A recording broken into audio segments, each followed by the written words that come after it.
The cutting width and knife adjustments are a little hard to grasp on a serger. You think of you think of stitch width on a sewing machine, but on a serger, we don't really have width of the stitch, but we have how much fabric is being cut off.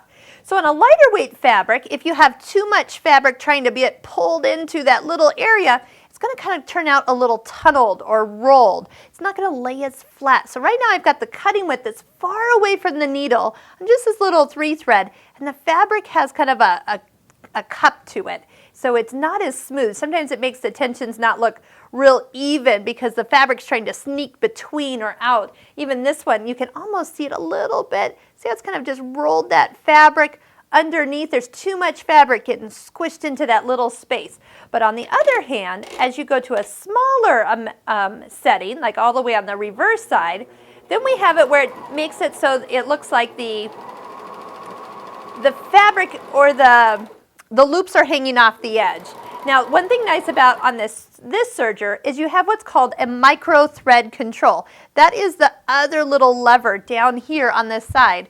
And what you'll need to do is peek inside where your needle is, and there's the stitch finger is actually moving out and in, and it really makes the stitch kind of adjust. It makes the working and adjusting for cutting width a lot easier. It just moves the stitches and fills it in just the way it is. It's kind of hard to explain, but once you get it, kind of leave this on medium and you can adjust this just a little bit and make it so those edges of those loops don't look like they're falling off the fabric. It's not a tension issue. It's just the fact that the fabric, there's not enough of it to fill in. But the idea is that when you're done, you have a nice flat seam that lays on your table when it's done without any extra fabric and with the stitches coming right to the edge. You'll notice that with your books and manual, it will always say a normal tension. So somewhere in the middle, always start there and then adjust based on the thickness of your fabric. If it's heavier fabric, you're going to bring your knife a little closer to the needle, and if it's lighter weight fabric, you'll actually move it away from your needle just to help give you that nice filled in look.